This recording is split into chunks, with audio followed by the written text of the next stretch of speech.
Bonsoir à tous. Merci beaucoup pour la question et pour le thème. La thématique est bienvenue. La réponse très courte à ta question est non.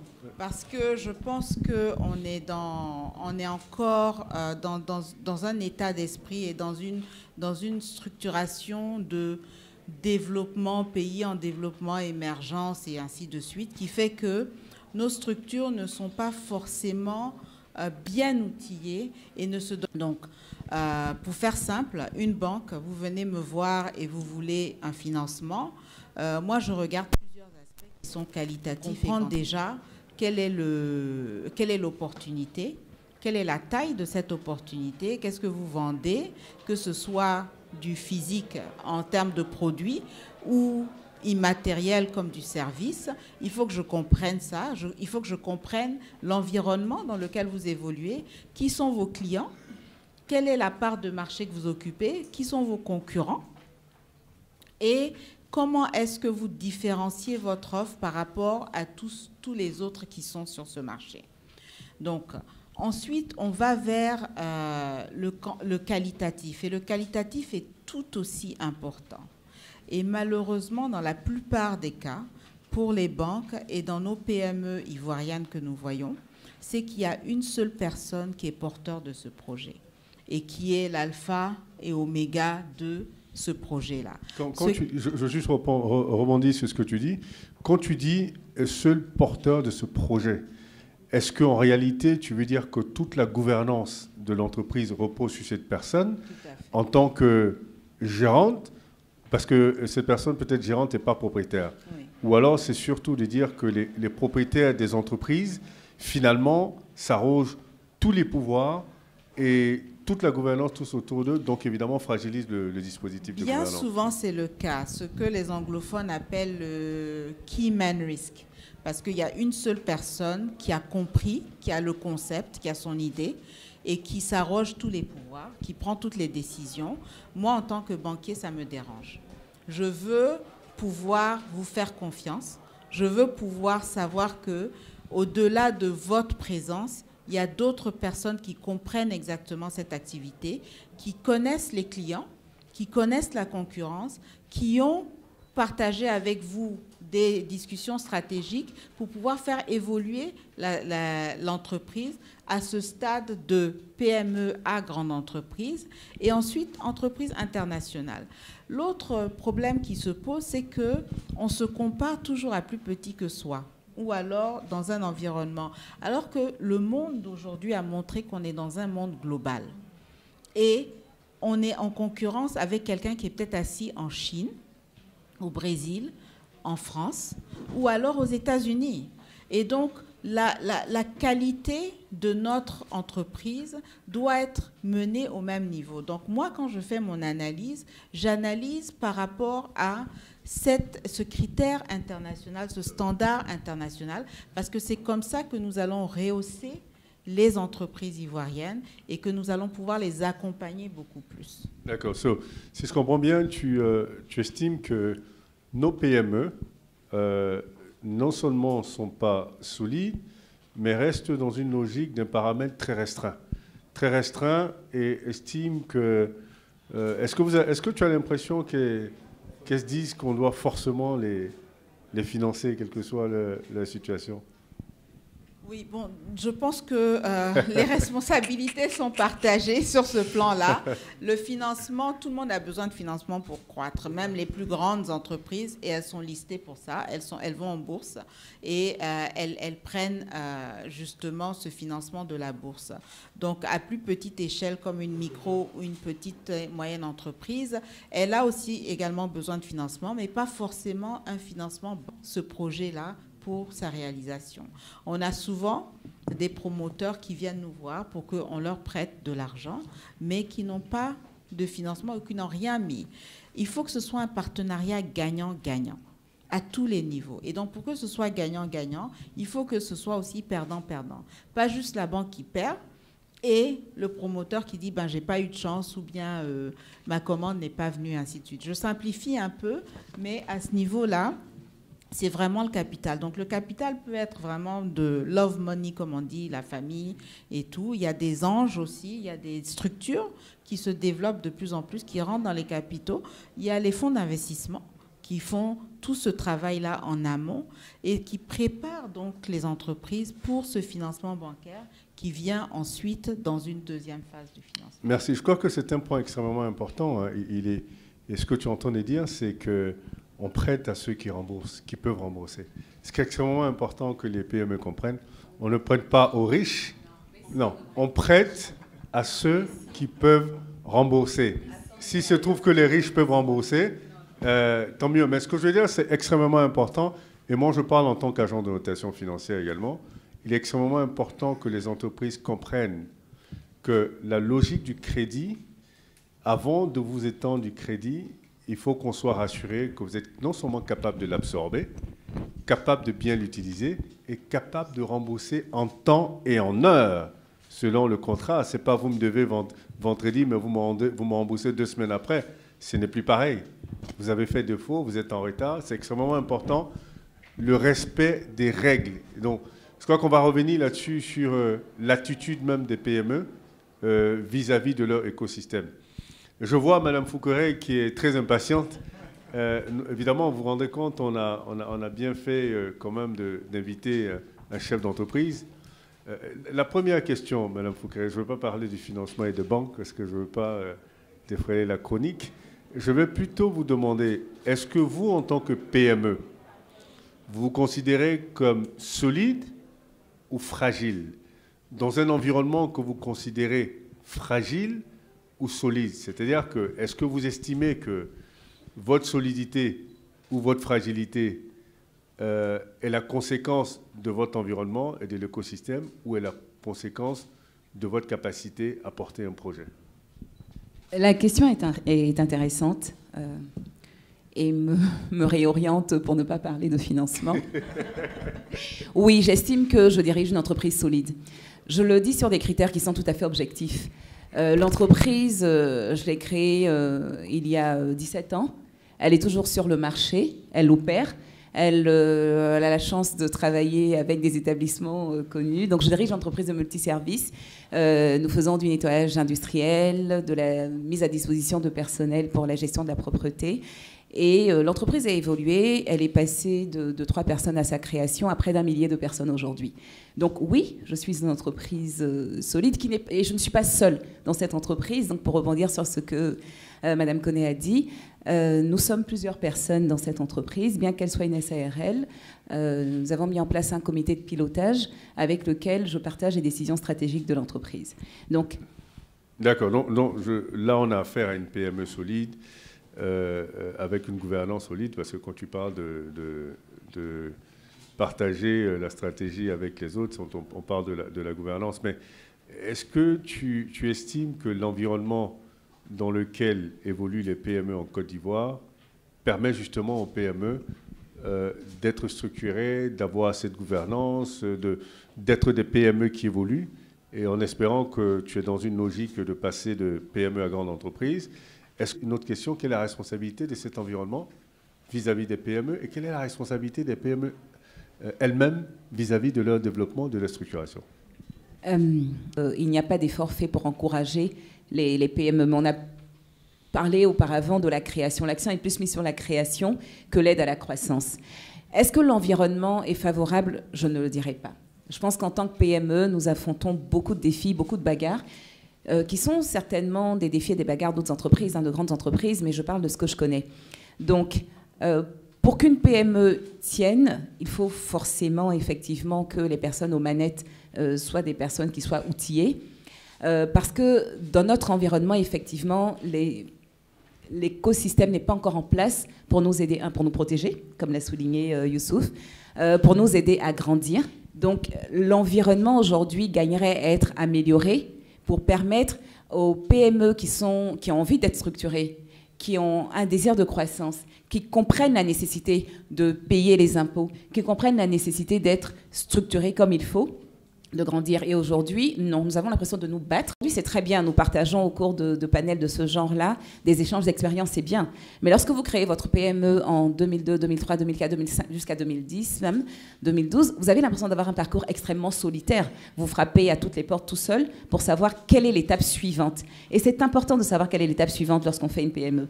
Parce que lorsqu'on crée une PME, pour qu'elle dure, il ne faut pas répondre à un coup. Il ne faut pas dire « Ah, bah, je connais Stanislas, il va me donner un contrat. » Hop, je crée mon entreprise. Non, il faut le faire dans la vision de la pérennité et savoir quel va être le pas suivant.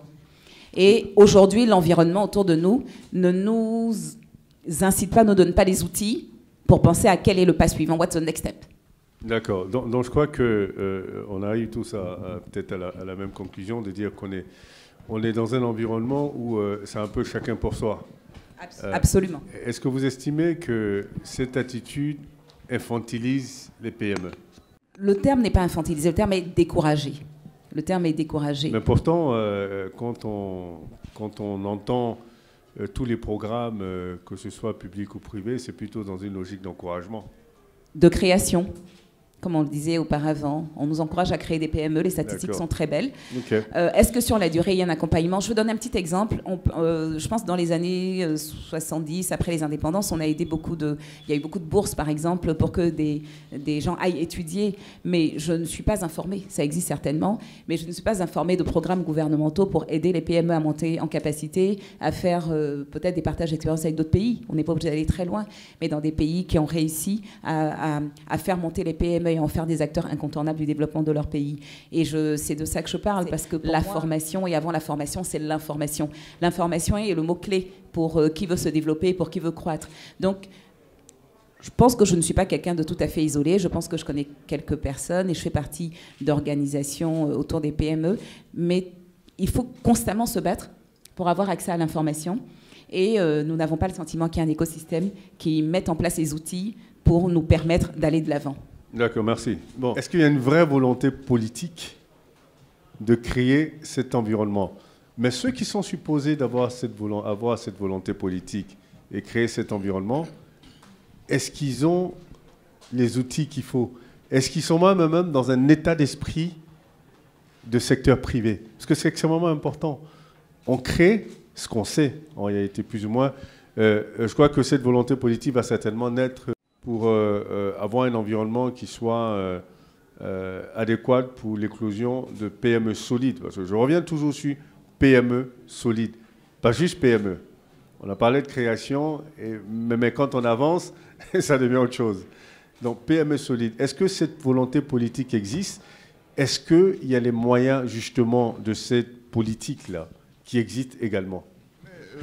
Moi, je vais encore donner le bénéfice du doute. Je ne crois pas que ce soit, pour donner le bénéfice du doute, je ne crois pas que ce soit une question de volonté politique qui manque.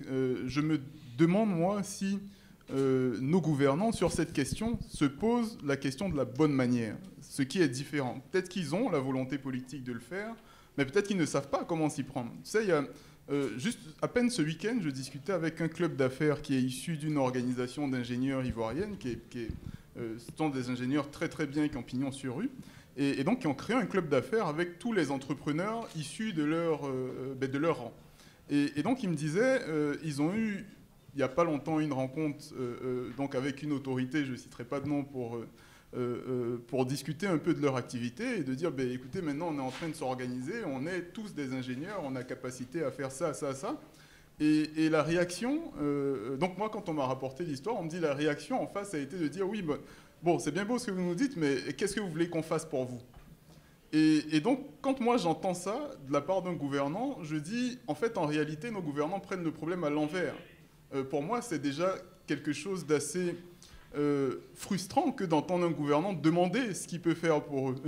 Ça devrait être l'inverse en réalité. En réalité, le gouvernant doit s'inquiéter de ce qui existe dans son environnement business et l'utiliser comme des outils. Tu sais, je prends un exemple. Est-ce que ce n'est pas dû au manque de collaboration ou de collaboration étroite entre le secteur privé et le secteur public? On voit beaucoup d'initiatives et tout ça. Est-ce qu'on rentre vraiment dans une logique d'attendre des solutions vraiment du secteur privé, ou c'est juste dire qu'on fait, on a une relation établie entre Très honnêtement, moi je suis un petit peu découragé aussi quand je vois... je te prends juste un exemple sur le plan diplomatique dans la région. Mais ça devrait se faire, entre guillemets, en meute, avec une vision stratégique qui part de la tête, en réalité. Et c'est ce qui, pour moi, doit payer. Mais le fait que ça ne parte pas de la tête, donc entreprise par entreprise, est ce qui, en réalité, réduit le potentiel de déploiement des entreprises ivoiriennes. D'accord. Merci. Alors, Inès, dis-moi, est-ce que tu peux nous parler d'une expérience concrète de l'accompagnement de visa pour une entreprise ivoirienne et comment cet accompagnement a transformé cette entreprise? Parce que l'idée, c'est de dire on a des entreprises qui ont du potentiel, comment on transforme ce potentiel en opportunité. L'expérience que tu vas nous expliquer est extrêmement importante pour comprendre peut-être quelles sont une des solutions qui permettrait aux entreprises justement de passer d'un état de fragilité à un état moins fragile ou un état intermédiaire. Effectivement, sur le terrain, nous avons, comme je disais tout à l'heure, dans le cadre de l'initiative Where Your Shop Matters, qui vient en fait dans un cadre global. On parlait tout à l'heure de l'importance de mettre en place des cadres globaux qui vont permettre l'éclosion, le développement et le suivi et la pérennité des PME. Et c'est ce que nous faisons à notre échelle en permettant à ce type d'entreprise-là de se développer. Et aujourd'hui, on est à 16 millions de PME que nous avons pu accompagner au niveau mondial sur un objectif de 50 millions que nous avons sur 5 ans. Donc, nous faisons vraiment au titre mondial et surtout en Côte d'Ivoire. Un exemple, c'est celui de Mizawi. Je pense que vous connaissez bien cette entreprise. Et pour vous dire jusqu'à quel point nous pouvons aller jusqu'aux petits commerçants pour les accompagner. Donc, dans le cadre de cette initiative, nous l'avons accompagné dans la formation, dans la mise à disposition d'informations par rapport à la gestion de son activité pour la professionnaliser un peu plus et lui donner les outils d'acceptation de paiement. Aujourd'hui, vous allez chez Mizawi, vous n'avez pas de cash, ce n'est pas un souci, vous prenez votre carte Visa et vous payez avec la carte, avec l'outil qu'on a déployé chez elle. On a formé également ses assistantes à l'utilisation de ces outils parce que c'est nouveau pour eux. Donc on les a formés, on a expliqué et il y a ce suivi continu que nous faisons. Une fois qu'il y a un souci de compréhension ou de nouvelles personnes qui interviennent, on est capable de le faire soit à distance avec notre partenaire, une fintech avec laquelle nous travaillons sur le terrain, qui va y aller, ou à distance, redémarrer l'outil, y aller, reformer, réexpliquer, parce que c'est vraiment de la formation continue. On a conscience que c'est des nouveaux environnements auxquels ils vont faire face. Et nous, ce que nous visons vraiment, la PME et aussi la toute petite entreprise pour vulgariser le paiement. Donc, c'est un cas concret. Il y en a eu plusieurs, des lavages, des stations de lavage, des imprimeries, plusieurs, en tout cas, entreprises de ce type que nous avons accompagnées dans le cadre de et qui a vu ses chiffres d'affaires grandir. Parce qu'aujourd'hui, des expatriés qui viennent peuvent payer avec la carte, ce qui n'était pas le cas. Donc, effectivement, voilà un cas que je peux citer, par exemple. Merci Inès. Dis-moi, Sarata, est-ce que dans ton offre, évidemment, tu constates que tu as affaire à des PME qui sont généralement fragiles, est-ce que dans ton offre, tu rentres aussi dans une logique de conseil ? Parce qu'en réalité, je pense qu'une banque pourrait, d'ailleurs, ça se passe dans certains endroits, assurer ou réduire son risque de perte en justement conseillant le récipiendaire de ces fonds. Est-ce que vous êtes dans cette logique-là? Pour être dans une logique gagnant-gagnant, comme tu as dit, c'est-à-dire que je vais me rassurer que vous avez la capacité d'absorber, mais je veux me rassurer que vous l'utilisez bien, je veux vous aider à mieux l'utiliser, pour me rassurer que vous allez pouvoir me rembourser?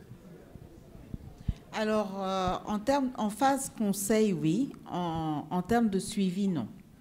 Donc, on a souvent des discussions avec des PME ou des chefs d'entreprise qui nous ouvrent leurs livres et qui nous font une demande. Après revue, on se rend compte qu'ils n'ont pas besoin d'autant d'argent qu'ils pensaient avoir besoin, dont ils pensaient avoir besoin. Et donc, sur ce plan-là, on les conseille parce que notre métier n'est pas, parce que nous sommes une banque, donc de vouloir à tout prix faire des prêts, mais c'est vraiment de pouvoir accompagner pour que la structure se développe et se consolide au niveau, à chaque étape de sa croissance. Mais en termes de suivi, la banque n'est pas outillée pour ça. Il y a des structures beaucoup plus spécialisées qui font cet accompagnement-là et qui permettent en fait aux PME de pouvoir être mieux encadrées qu'une banque. Donc, on va venir, on va voir, on va vous donner des petits conseils ici et là, mais il y va donc, et dans la gouvernance, et c'est pour ça que c'est tellement important, parce qu'une structure qui a une bonne gouvernance va identifier justement ses lacunes, va identifier où est-ce qu'elle a besoin d'un conseil et d'un suivi pour pouvoir justement croître.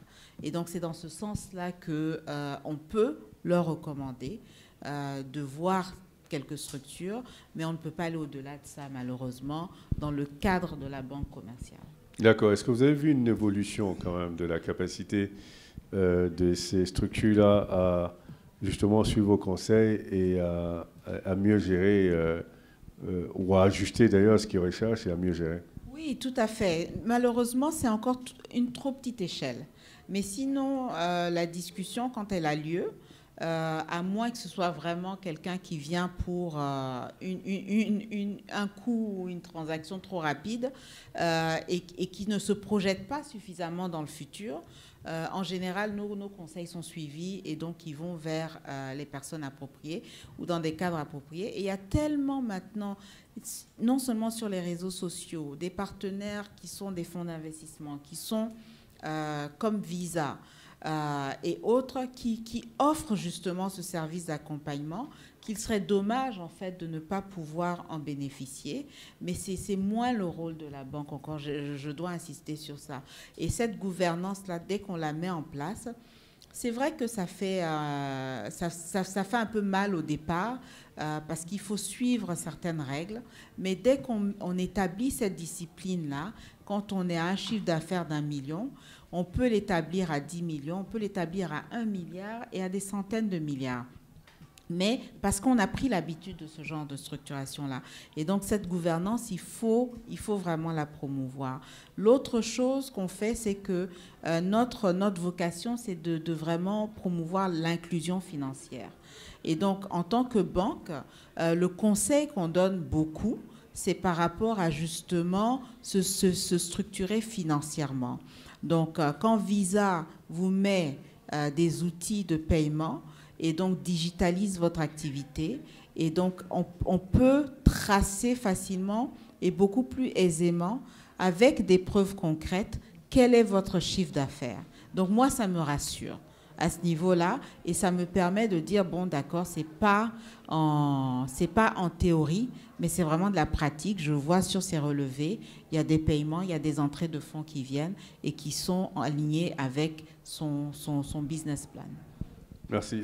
Mada, dis-moi, en 17 ans d'exercice, évidemment, tu te retrouves être une PME solide, mais dans ce parcours-là, même si on estime que l'écosystème est fragile, comme on l'a dit, est-ce que tu as eu l'expérience d'être accompagné, que ce soit par le secteur public à travers des structures comme Côte d'Ivoire PME ou toutes autres structures qui dépendent des ministères de tutelle, ou alors le secteur privé en termes de mentoring, par d'autres cas, des grandes entreprises qui t'ont pris sous le coude, qui t'ont donné des marchés ou pas des marchés, mais des conseils où t'ont ouvert des portes en termes de networking, et par les banques également, où tu as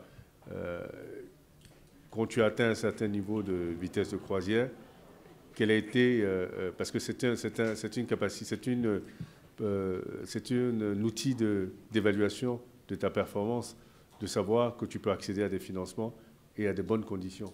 Parce qu'en réalité, donc, le financement vient après.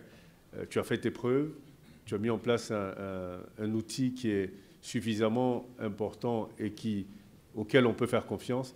Et à ce moment-là, les banques se disent, OK, cet outil, il est établi, on peut lui faire confiance, on peut l'accompagner. Tu nous parlais un peu de ça. Pour répondre sur le point de l'accompagnement par un écosystème, alors je précise, je ne sais pas si l'écosystème est fragile, mais en tout cas, il n'est pas favorable. Donc il est fragile. S'il n'est pas favorable, il est fragile. C'est plutôt ce que je précise. Parce qu'il peut pas être. Parce qu'à la fin de la journée, c'est le résultat qui nous intéresse. Et comme je prends toujours cet exemple, c'est vous avez des équipes qui jouent. À la fin, on ne demande pas qui a dominé, qui a dribblé. On dit qui a gagné.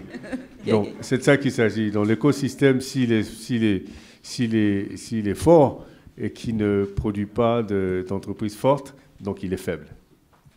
On va partir de ce principe-là. C'est QFD. Ouais. Nationaux. Donc c'est plutôt une voie privée. Et pour ne pas être isolée, j'avais fait le choix d'adhérer à Fêtière, Chambre de commerce, Patronat. Et d'ailleurs, dans un programme, je n'en ai pas fait formellement la demande. Et l'aide, on l'a trouvée plutôt dans le fait de se former les équipes. Je pense que je crois beaucoup à la formation pour nous permettre de mieux appréhender les réalités économiques. Et donc, tout ce qu'on peut prendre nous équiper pour être plus attractif. Sarata a fait tout à l'heure allusion à la différenciation, etc. Donc, essayer de s'équiper et être toujours dans la pérennité lorsque nous cherchons des contrats. Donc, la voie que nous avons choisie, c'est celle-là.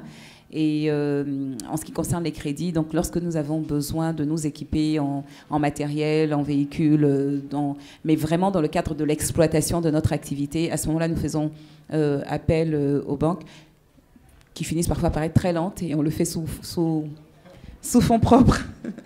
Mais donc voilà, donc l'expérience que nous avons de l'aide que pourraient apporter d'autres entreprises, elle est inexistante. Hein. On n'a jamais eu de partenariat avec des entreprises locales, on n'a jamais eu. Donc à part les fêtières, les chambres de commerce et les instances patronales, qui sont des plateformes d'échange, hormis certains programmes, mais qui, à mon sens, manquent encore un peu de dynamisme pour aller à cette dimension de partenariat entre plusieurs entreprises pour dire qu'est-ce que tu fais, qu'est-ce que moi je fais, en se mettant ensemble, comment on arrive à être plus fort, à partager pour arriver ensemble à l'autre étape.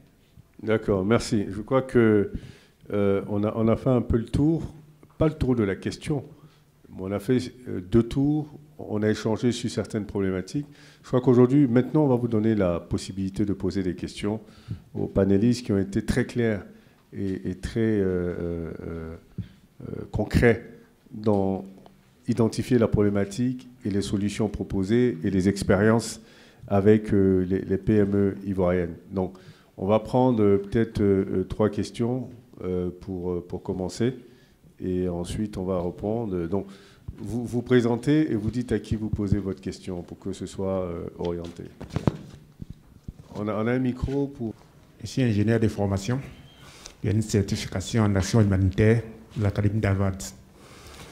Bon, je m'adresse directement à IVC Issouf parce que lorsque nous sommes en Côte d'Ivoire, il y a beaucoup de choses que l'entrepreneur ne voit pas au début. Parce que moi, je l'ai dit, ça fait mal de voir que par an, plus de 3000 entreprises sont formées et à la fin de l'année, ou bien même 2 ans plus tard, on se rend compte que peut-être il reste 10. On crée et on tue. Je prends au niveau des taxations. Une fois que vous créez l'entreprise, votre premier ennemi, c'est les impôts. Oui, parce que même si tu fais 2 jours de retard, on te dit non, tu payes 100 000 comme pénalité. Et quand c'est comme ça, ça décourage l'entrepreneur. Aujourd'hui, ce qu'il faut retenir, c'est que lorsqu'on crée une entreprise, il faut être prêt à se battre.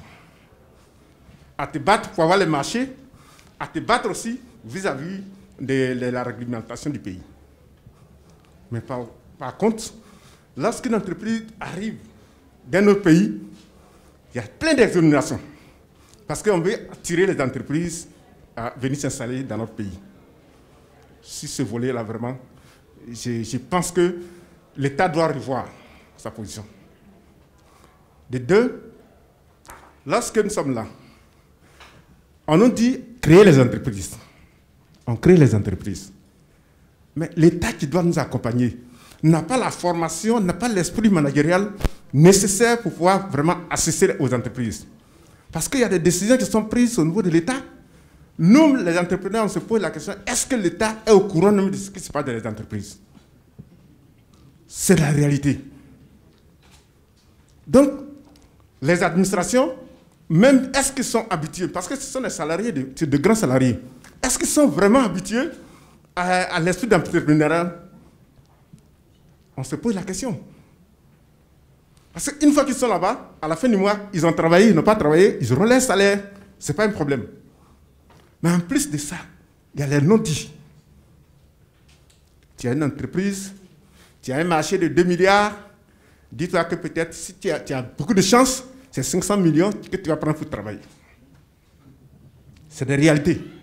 Bon, peut-être les choses vont changer après, mais je le dis parce que nous sommes énormément, c'est-à-dire vraiment confrontés à ces différents problèmes-là.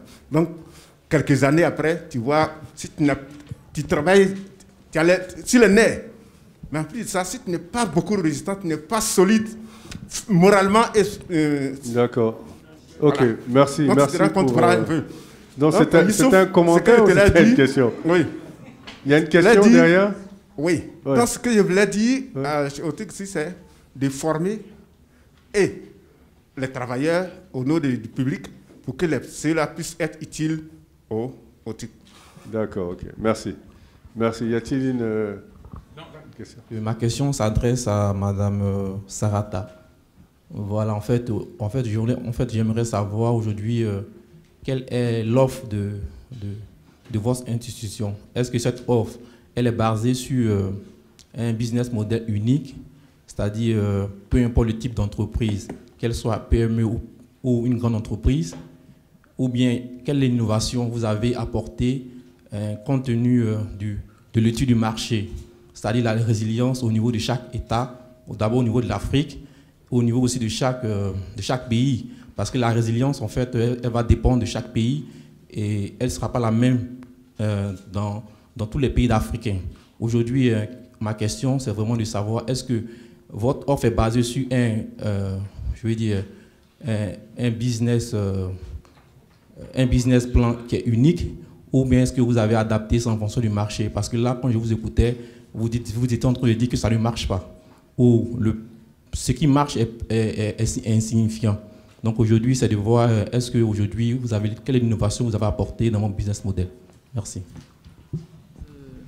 En tant que banque, et en simplifiant, je prends l'argent des épargnants que j'investis et j'optimise avec donc des investissements dans des projets ou d'autres produits qui peuvent rapporter de l'argent pour que je puisse payer justement cette épargne-là. Donc, vraiment de manière très simple. Donc, quand je dis qu'il n'y a qu'une infime partie, je regarde en fait quelles sont les structures qui, en ce moment, eu égard aux critères que nous adoptons, qui sont des critères qui sont internationaux. Et c'est sur ça que j'insiste. Comment est-ce qu'on peut les accompagner et s'assurer qu'on sera remboursé pour pouvoir, au cas échéant, remettre l'argent des épargnants quand ils en ont besoin. Donc, sur ce plan-là, nous avons des produits, nous regardons, donc ce n'est pas un seul modèle. On a des clients qui sont des particuliers, qui sont des micros, petites, moyennes entreprises. On a des grandes entreprises, on a des multinationales. Donc, par rapport à ça, on leur propose des produits. Mais les produits proposés ne pourront pas être les mêmes. Les montants proposés ne peuvent pas être les mêmes, eu égard au niveau des structures. Donc, nous sommes ouverts. Nous avons développé beaucoup en termes de petites, moyennes entreprises, au-delà du financement, parce que ce n'est pas que ça, la banque. On accompagne beaucoup aussi sur la collecte. Madame a parlé de choses aussi simples que pouvoir avoir des ressources pour payer. Donc, j'ai un client qui vient, on a souvent le cas de « j'ai pas de monnaie, j'ai pas ci », et quand on digitalise, tout ça là disparaît. Donc, je ne perds plus de vente au jour le jour. Donc, ça, c'est très important. Dans la collecte, j'ai des clients qui me disent qu'ils ont des clients qui sont au fin fond du pays, aussi bien à l'est, ouest, nord, parce que le sud, c'est quand même Abidjan, donc on a beaucoup plus de facilité d'accès au financement et aux banques. Et il me dit, mais j'ai des clients là-bas qui veulent me payer, mais ils ne peuvent pas. Donc on vient avec des solutions, avec certains partenaires, beaucoup de fintech. En ce moment, les banques travaillent beaucoup avec les fintech pour justement trouver des solutions pratiques à ça. L'autre, on est en pleine campagne Café Cacao. On sait qu'il y a un taux de criminalité pointu pendant les campagnes. Parce que justement, on sait qu'il y a beaucoup de gens qui transportent de l'argent. Donc, comment est-ce que je résous cette problématique-là pour que le planteur final ou alors l'acheteur ne soit pas agressé et y perde? Parce que ça contribue aussi au développement du pays. Donc, les banques viennent avec ce genre de solutions et je vous apporte les solutions-là. Maintenant, sur le financement, comme j'ai dit, il faut se comparer, il faut aspirer à plus grand et à meilleur. Et donc, pour moi, c'est important que quand je regarde, je ne regarde pas en disant que, bon, ça, c'est une petite entreprise, donc il faut que ce soit XY comme ça. Est-ce qu'elle a les ressources? Combien elle veut? Est-ce que c'est en ligne avec son chiffre d'affaires et sa capacité de production? Et est-ce qu'elle pourra me rembourser et dans quel temps? Et donc, c'est en fonction de ça qu'on opère. Donc, il y a certaines personnes, moi, je fais des décaissements pour du 200 000 francs et je fais des décaissements pour des milliards. Et ce n'est pas la même approche. Mais tout le monde y gagne et tout le monde comprend la nécessité d'avoir ce partenariat gagnant-gagnant. J'insiste encore sur le fait que la gouvernance est très clé.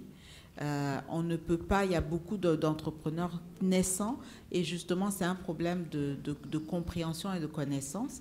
Ce n'est pas parce que je suis expert dans un domaine que je vais réussir forcément comme chef d'entreprise. Donc, il faut comprendre cette capacité-là.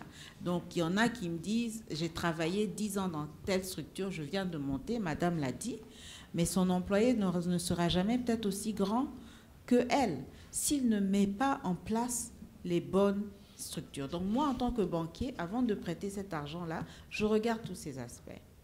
Donc, j'espère avoir répondu à votre question.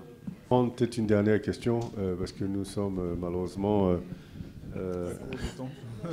Oui, si tu peux répondre rapidement, comme ça on pourra peut-être prendre deux questions. Au volet de la question de M. Ouattara qui concernait la préparation d'entrepreneurs, parce que ça rejoint un peu le premier point que je soulevais, et je pense que Mme Koné aussi a répondu un petit peu sur quelque chose que je voulais dire, qui est le volet technique. Je pense que quelque part, on a un peu... Moi, j'ai eu le problème que je pense que vous avez eu. Vous êtes formé comme technicien. Moi aussi, j'ai été formé comme un technicien, comme même un chercheur, pour aller plus loin que ça. Et en fait, on a le défaut de se dire que comme on est un bon technicien, effectivement, on est préparé à toute épreuve, entre guillemets, dans notre domaine. Ce qui, en réalité, n'est pas vrai. Parce que quand on devient entrepreneur, et je pense que c'est important que tous les entrepreneurs le comprennent avant même d'entreprendre, c'est que l'entreprise a plusieurs facettes. Et la capacité de l'entrepreneur, du bon entrepreneur, c'est pas forcément d'être technicien. J'ai l'habitude de lire, je le disais d'ailleurs tout à l'heure, la technicité, ce n'est qu'une compétence en réalité qui peut s'acheter. C'est-à-dire que vous pouvez être le meilleur technicien aujourd'hui, mais demain, vous ne le serez plus. Il y aura un meilleur technicien que vous.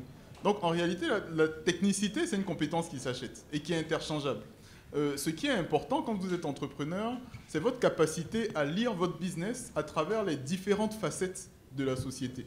Quand je dis facettes de la société, j'entends par exemple, pour moi qui suis un pur technicien, qui n'ai jamais étudié en droit, je dois être capable de savoir ce que c'est que le droit des affaires dans mon environnement Parce que je vais signer des contrats.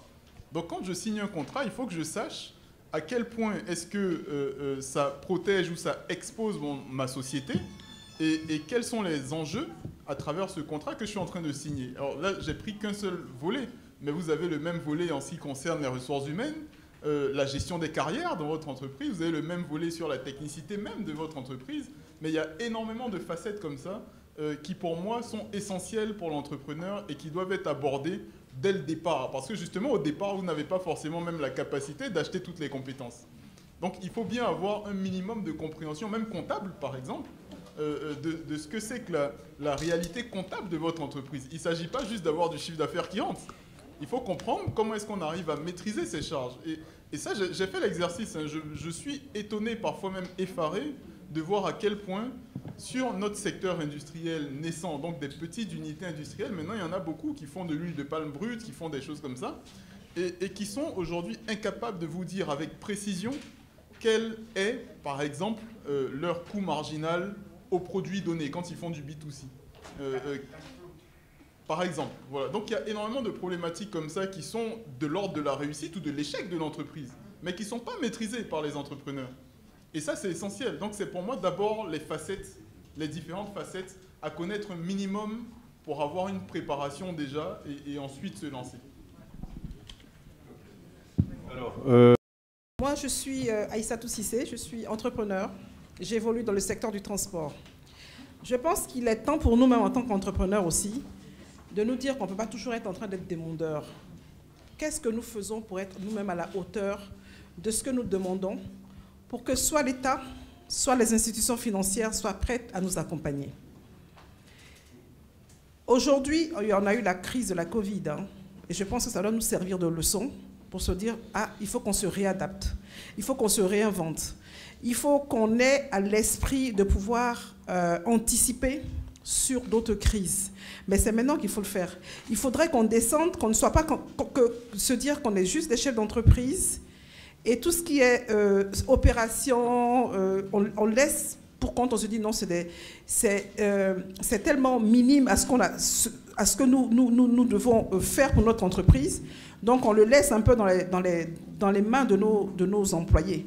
Nous-mêmes, en tant qu'entrepreneurs, il faut qu'on sache descendre, qu'on sache lire même déjà nos livres financiers, qu'on sache ce qui se passe au niveau même de notre aspect administratif, juridique, marketing. Mais c'est ça aujourd'hui l'entrepreneur. L'entrepreneur d'aujourd'hui doit avoir une nouvelle vision. On ne doit plus se dire qu'on attend tout de l'autre.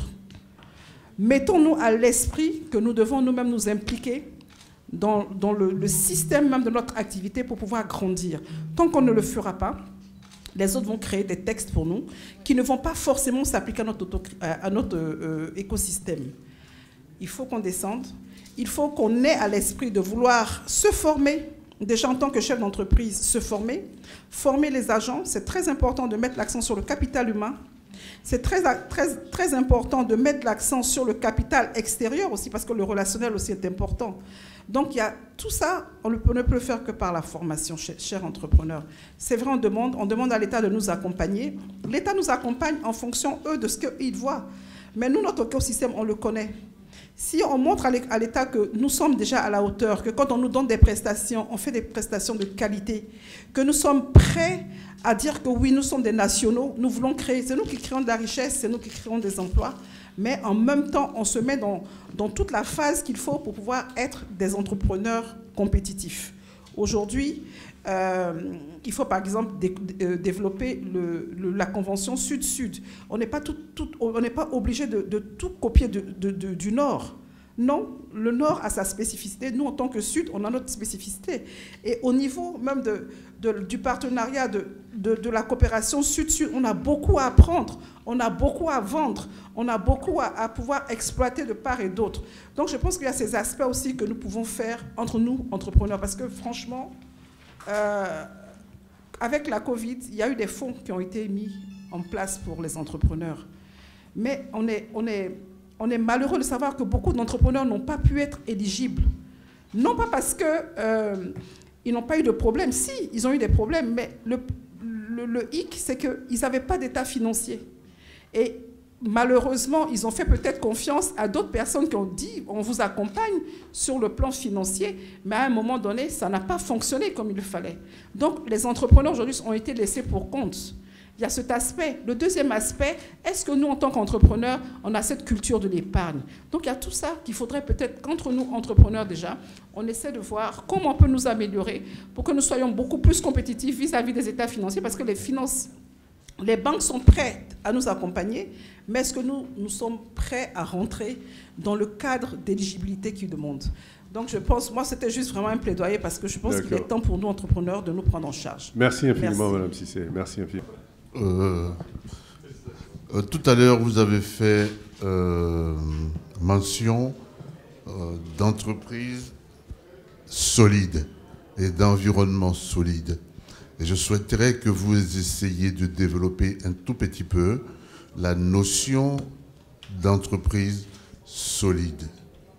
Je suis Roger Loboué, je suis chef d'entreprise et je pose ma question au-delà de moi-même, mais pour un certain nombre d'entrepreneurs qui sont dans la maison, enfin qui sont présents à la conférence. D'accord, merci. Je crois que... Voilà, office de conclusion. Voilà, effectivement, on a parlé d'environnement solide. Moi, j'ai employé le terme écosystème parce que c'est comme ça que je le vois. Et effectivement, dans un écosystème, vous avez plusieurs acteurs qui interagissent. Et pour moi, un environnement business qui est considéré solide, c'est un environnement où la musique, entre guillemets, entre le secteur financier, les entrepreneurs, les fêtières, comme on les appelle ici, qui sont comme la CGCI, en réalité des organismes qui défendent les intérêts du secteur privé, et l'administration jouent le même rôle. Et effectivement, pour moi, ce qui est symptomatique dans les réactions qu'on a eues, qui prouve qu'on n'est pas dans un environnement qui est solide, c'est la réaction de M. Ouattara tout à l'heure, qui l'a dit, et je pense que beaucoup d'entrepreneurs ici partagent son point de vue, et ne considèrent pas forcément l'administration comme un partenaire. Et ça, c'est un symptôme en réalité.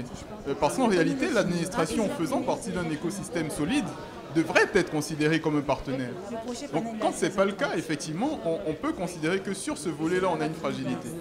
Sur d'autres volets aussi, on a d'autres fragilités qui sont structurelles. Mais effectivement, quand toutes ces conditions sont remplies, ça crée des interactions entre les différents acteurs qui fonctionnent. Est-ce qu'on peut avoir un petit... Chose sur, Mme Cissé même a conclu sur comment doit être une entreprise. Je vais simplement reprendre 3 points. L'adéquation de la formation avec nos vrais besoins. Tout le monde a entendu parler du PND. Je vais parcourir comme tout le monde. Je n'ai pas vu le volet, la phrase magique qui dit « Puisque nous avons ces objectifs-là, nous allons former des personnes. » Le deuxième point, ce sera sur le plan de continuité de l'activité. On en a beaucoup parlé pendant la période Covid en disant comment on s'organise quand il y a une crise, etc. Et on a tous compris qu'il ne faut pas attendre d'avoir la crise pour avoir un plan de continuité de l'activité. Et ça englobe tout. Ça englobe la gouvernance, ça englobe la structuration, ça englobe comment on continue l'activité, qu'on soit là ou qu'on ne soit pas là.